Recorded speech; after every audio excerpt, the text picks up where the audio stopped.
हमारे साथ इस समय है तृणमूल कांग्रेस हिंदी प्रकोष्ठ के जलपाईगुड़ी डिवीजन के कन्वीनर संजय शर्मा जी। हम संजय शर्मा जी से आज बंगाल की राजनीति, उत्तर बंगाल की राजनीति पर चर्चा करेंगे। Sanjay Sharma ji, news for Asia में आपका स्वागत है। धन्यवाद जी। और पहला सवाल आपसे, आप मारवाड़ी समाज से आते हैं।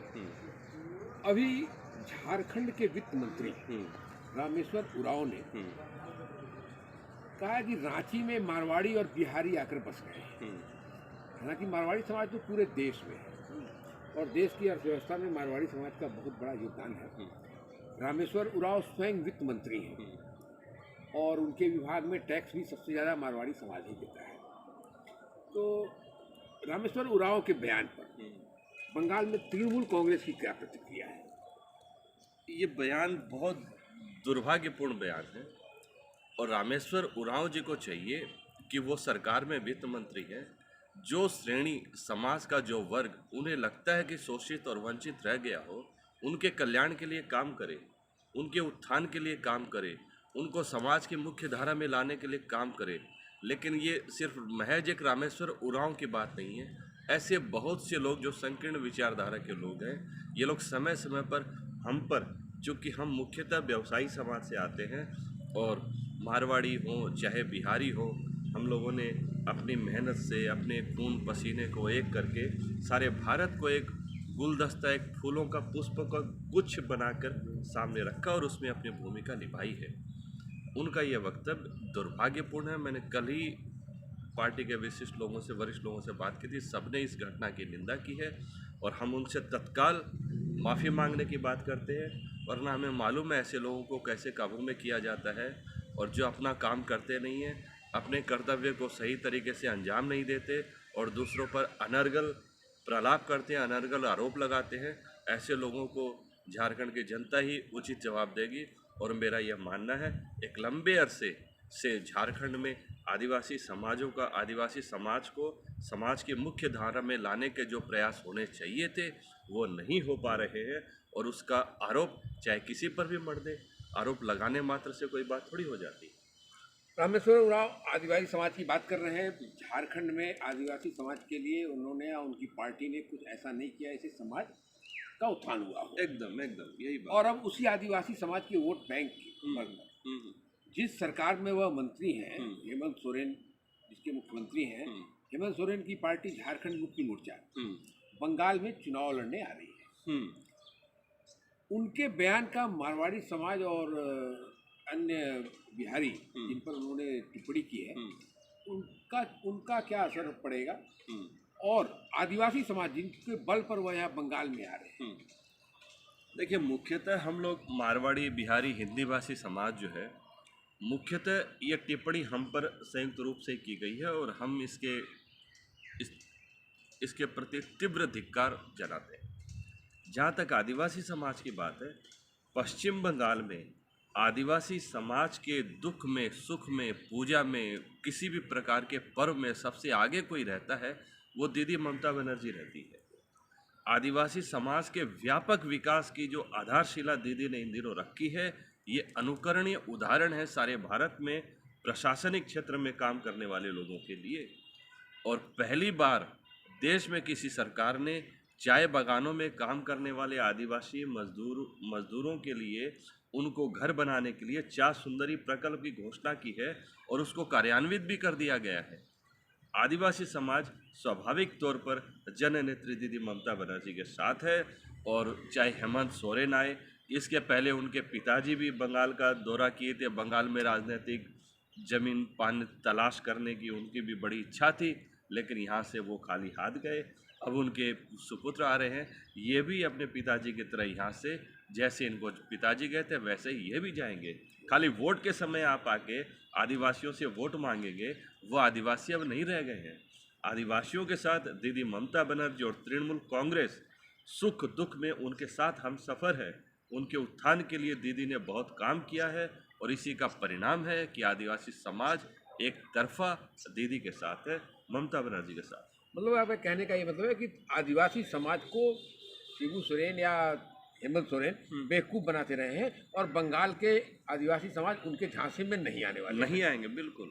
आदिवासी समाज जानते हैं ना बंगाल में उनके साथ रात दिन कौन उनके साथ है। चाय बागानों के श्रमिक हों, आदिवासी भाई हों, दीदी ने जितना किया है ये हेमंत सोरेन, शिबू सोरेन और इससे पहले भी झारखंड में जो सरकारें थी कभी सोच नहीं सकते उतना काम दीदी ने बंगाल में इनके लिए कर दिया। तृणमूल कांग्रेस इस समय हिंदी भाषियों को लुभाने की कवायद कर रही है। कहा जा रहा है कि विधानसभा चुनाव चूंकि नज़दीक है इसलिए हिंदी भाषियों पर इतना मेहरबान तृणमूल कांग्रेस हो रही है। तो तृणमूल कांग्रेस को पहले क्यों नहीं हिंदी भाषियों की याद आई और अचानक हिंदी भाषियों का सम्मेलन करने की जरूरत क्यों पड़ी? देखिए, इसमें लुभाने वाली कोई बात है नहीं। दीदी ने 2011 में सत्ता में आते ही हिंदी भाषियों के लिए काम करना शुरू कर दिया और कहीं न कहीं हिंदी भाषी समुदाय पश्चिम बंगाल का दीदी के साथ ही है। 2011 में खुले मन से दीदी को वोट दिया, 2016 में खुले मन से दीदी को वोट दिया और ऐतिहासिक जीत दीदी के नेतृत्व में तृणमूल कांग्रेस ने दर्ज कराई। फिर 2021 में दोनों हाथों से दीदी को वोट देगा और एक बार फिर 2016 के जनादेश को भी पार करके उससे ज़्यादा सीट लेकर आएंगे। सिर्फ हिंदी भाषी समाज नहीं, बंगाल में सभी वर्गों के लोग, सभी जाति धर्म संप्रदाय के लोग दीदी के साथ हैं, क्योंकि दीदी ही भारत में एक ऐसी नेता बनकर उभरी है जो सभी के साथ हैं।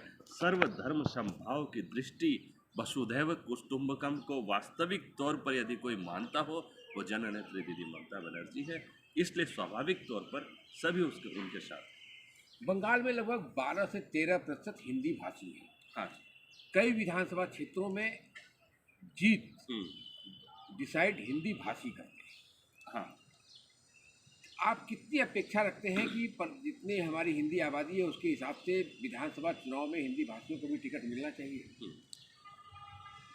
देखिए, सिर्फ हिंदी भाषी नहीं, सभी वर्गों, सभी जाति धर्म के लोगों का प्रतिनिधित्व विधानसभा में होना ही चाहिए।